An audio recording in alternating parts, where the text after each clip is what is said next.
Fraser and Neef (FNN) is one of the oldest and largest companies in the region's food and beverage industry, with products in soft drinks, dairy, and other beverage categories. They operate in Malaysia, Brunei, Thailand, and Indochina. On the other hand, Oriental Food Industry is a leader in Malaysia's snacks and confectionery industry, known for products like Superring, Jacker, and Zest. They are listed on the main market of Bursa Malaysia. Okay, next, I will present about OFI and FNN core activity. FNN focus on food and beverage. They produce drinks like 100 Plus and soft drink, as well as their dairy product under brand like Farmhouse and Teapot. They are also developing a dairy farm and focus on sustainability. Next, OFI mainly produce snack food like Superring, prawn cracker, and layer cake. Their brand include Jacker, Fudo, and Zest. They are also involved in property development. In short, FNN leads in beverage and dairy, while OFI specializes in snack and confectionery. After that, I will explain briefly about the definition of each ratio. Firstly, we have liquidity ratios that show how a well company can pay off its short-term debts. Meanwhile, leverage ratios look at how much debt a company uses to run its operations. Next, we have efficiency ratios used to measure how effectively a company uses its asset to generate income. Lastly, profitability ratios, which show how well a company can turn its resources into profit over time. For the first ratio, which is liquidity ratios, we have chosen current ratio and net working capital.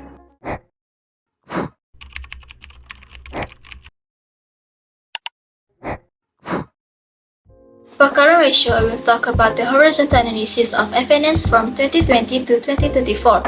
As you can see here, we can see how the company's liquidity changed year by year. In 2020, FNN had a lower ratio of 2.42 times, but it improved in 2021. The ratio peaked in 2023 at 2.9 times, showing the company was in a stronger short-term position. However, in 2024, it dropped slightly to 2.46 times, which may indicate a small decline in its ability to pay off short-term debts. Overall, FNN showed improvement in liquidity but experienced a slight drop in the final year. After that, I will present about the Oriental food industry current ratio. As we know, liquidity measures how well the company can pay its short-term debts. For Oriental food industry, the ratio remains stable at 3.05 in both 2020 and 2021. After that, it showed improvement, increasing to 3.31 in 2022 and rising again in 2023 with a slight increase in 2024. Overall, this shows that Oriental food industry liquidity position has strengthened over time, meaning it can cover its short-term obligations more comfortably. Now, let's compare both companies by seeing the vertical analysis of FNN and Oriental food industry for each year. In here, we can see that Oriental food industry constantly recorded a higher current ratio than FNN, meaning Oriental food industry had a better ability to cover its short-term liabilities. For example, in 2020, Oriental food industry ratio was 3.05 times, while FNN's was 2.42 times. The biggest gap appeared in 2024, where Oriental food industry had 3.75 times and FNN had only 2.46 times. This shows that Oriental food industry maintained a stronger short-term liabilities throughout the year compared to FNN. This is the statement of profit or loss of FNN. This is the statement of profit or loss Oriental food industries. For the second part of liquidity ratios, I will explain about the net working capital. In this slide, we can see that FNN's net working capital stayed positive, gradually increased over the years. It started around 1 million in 2020 and went up to 1.1 million in 2021, continuing to rise in 2022. It also grew further in 2023, showing a strong short-term financial stability. Although there was a slight decrease in 2024, it still indicates that FNN maintained a stable liquidity position. For Oriental food industries, this slide shows the horizontal analysis of net working capital from 2020 to 2024. Throughout these years, Oriental food industry constantly maintained a positive and growing net working capital. It started with RM 70 million and continued to increase each year, reaching RM 82 million. then rising further, it eventually growing to and finally Rm 149 million in 2024. This steady growth shows that Malaysia food industry's short-term financial strength and ability to cover its obligation keep improving over time. Moving on to the next slides, I will present about the vertical analysis comparing FNN and Malaysia food industries from 2020 to 2024. Here, we can see that Malaysia food industry constantly recorded a higher net working capital than FNN, which shows stronger short-term financial stability. For instance, in 2020, Malaysia food industries recorded Rm 70 million while FNN only had Rm 1 million. The largest gap was in 2023 when Malaysia food industries reached Rm 140 million and FNN recorded only 1.6 million. Overall, this shows that Malaysia food industries maintain a stronger ability to cover its short-term obligations compared to FNN's throughout these years. This is the statement of profit or loss of FNN. This is the statement of profit or loss of Malaysia food industries.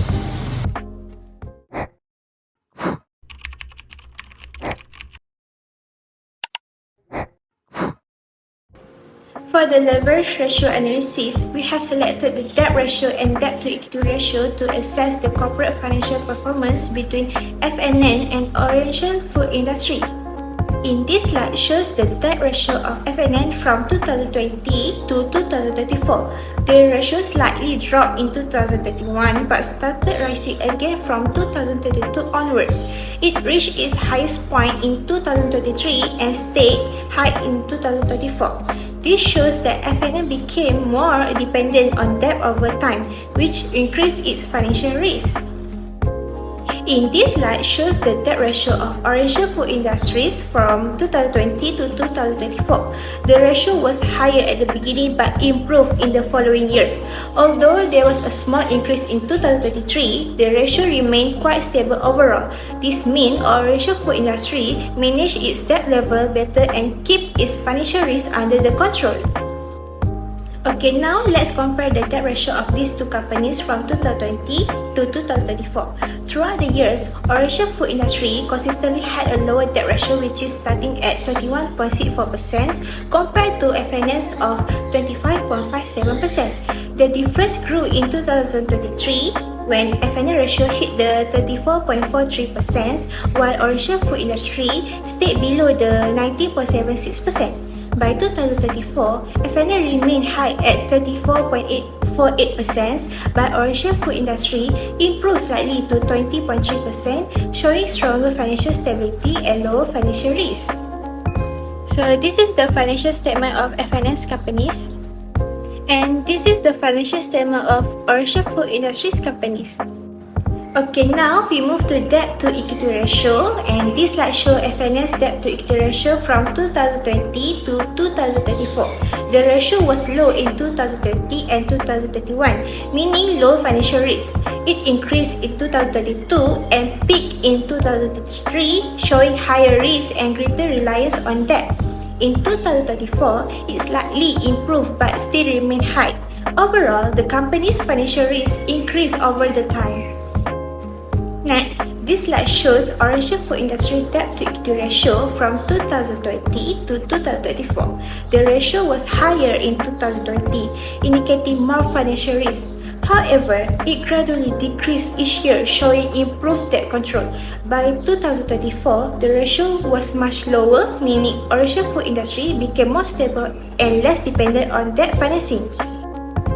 This slide compares the debt to equity ratios of FNN and Malaysia food industries from 2020 to 2024, where we can see that in the early years, FNN had lower ratios of 4.9% in 2020 compared to Malaysia food industries 10.11%. But in 2023, FNN's ratio jumped to 27.13%, much higher than Malaysia food industries of 6.36%, showing greater debt reliance. By 2024, FNN improved slightly to 31.69% but still stayed above Malaysia food industries 4.35%, meaning it continued to carry more financial risk. So this is the financial statement of FNN's companies. And this is the financial statement of Orchard Food Industries companies.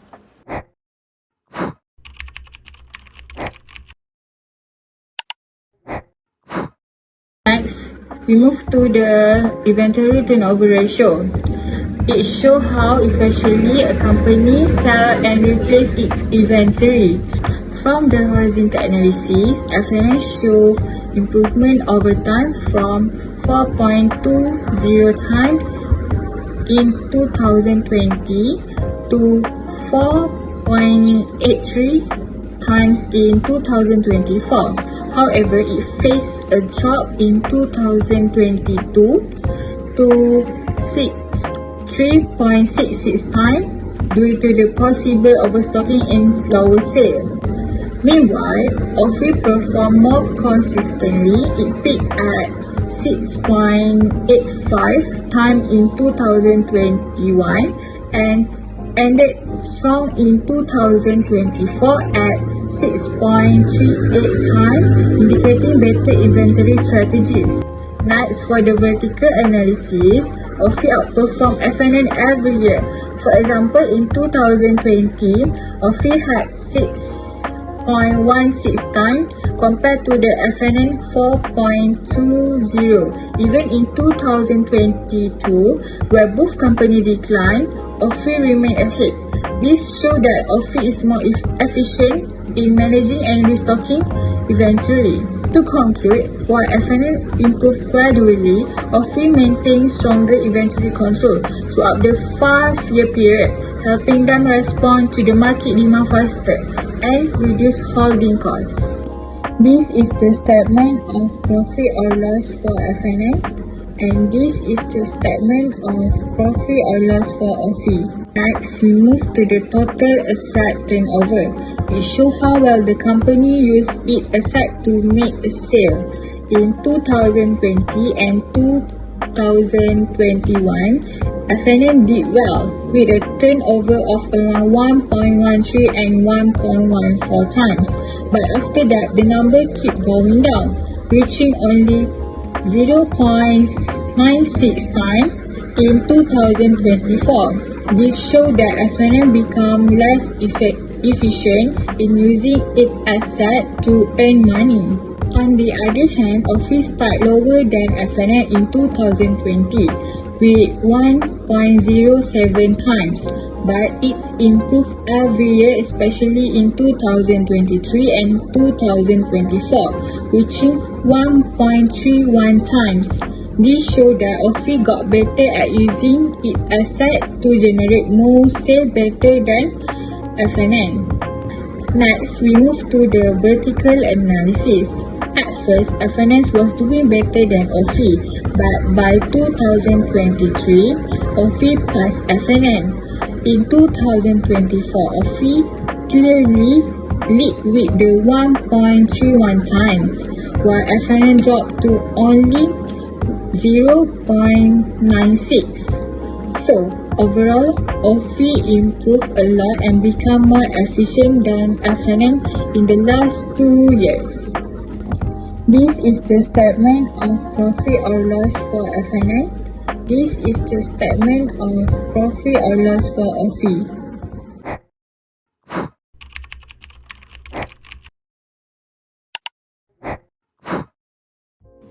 First, let's start with gross profit margin in profitability ratio. The formula, as you can see, is sales minus cost of goods sold divide sales multiplied by 100 to get the percentage.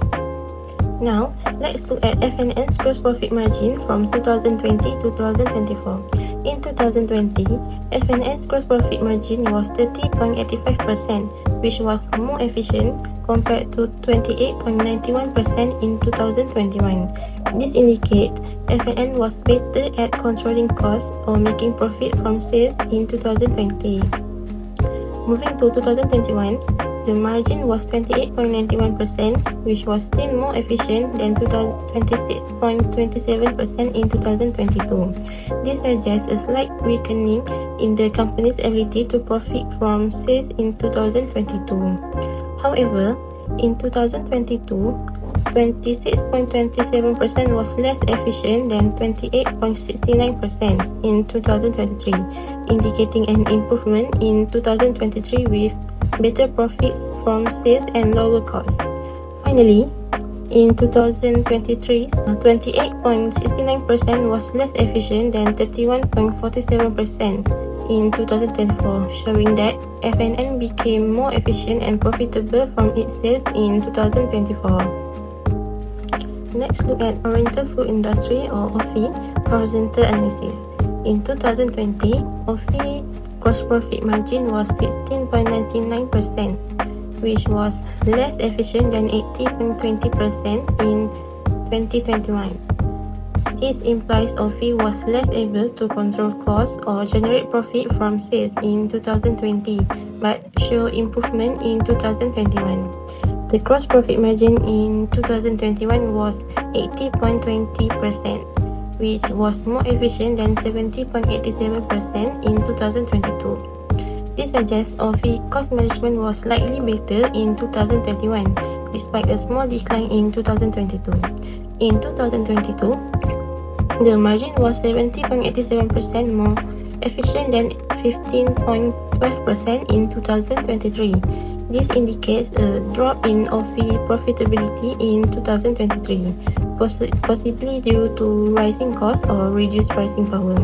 Finally, in 2023, 50.12% was less efficient than 20.65% in 2024, demonstrating that OFI significantly improved in 2024, likely due to better cost control or increased sales profitability.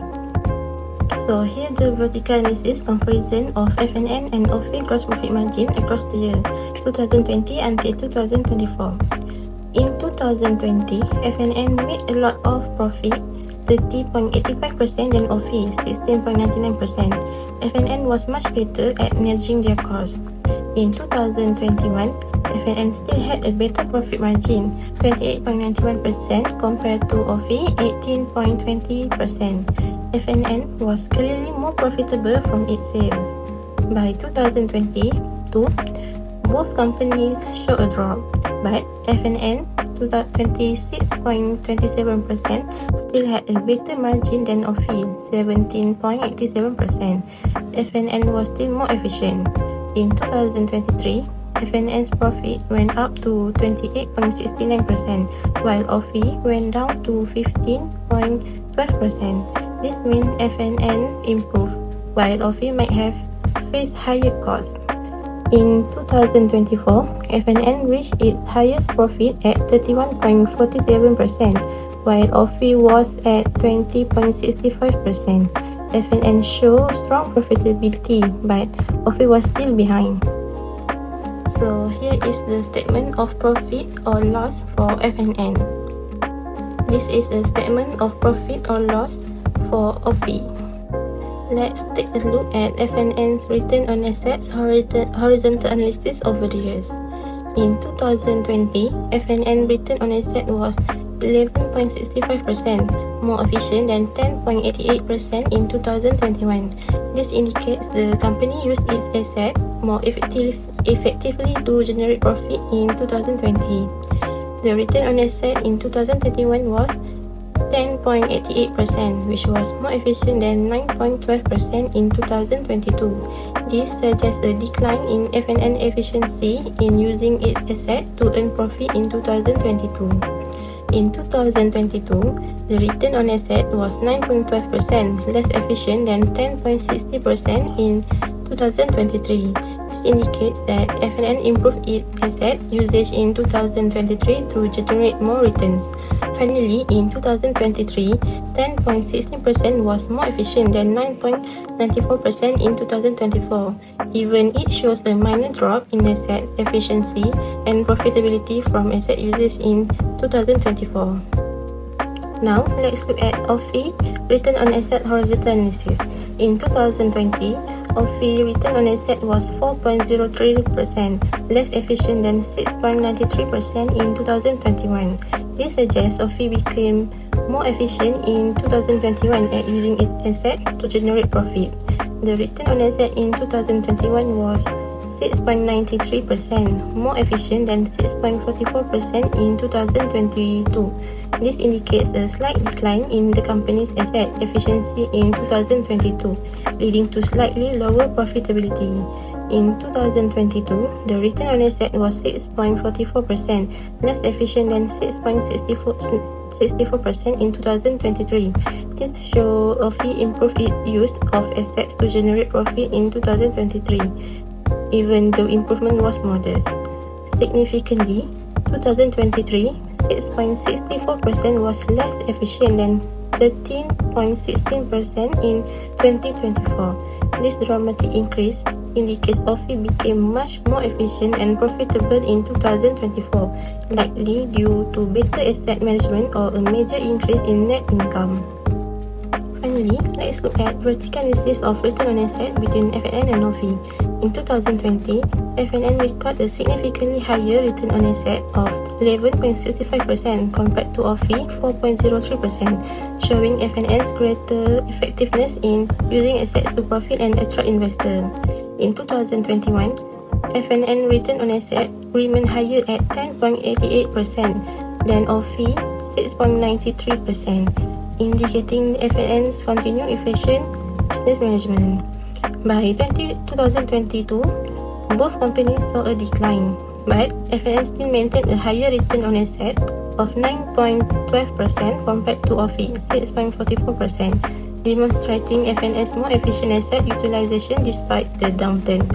In 2023, FNN improved to 10.60%, while OFI recorded 6.64%. This suggests FNN enhanced its profitability from assets, while OFI smaller increase point to ongoing challenge in effective assets utilization. However, in 2024, OFI remarkably outperformed FNN with a return on asset of 13.60% compared to FNN 9.94%. This indicates a significant improvement in OFI assets management and profitability in that year.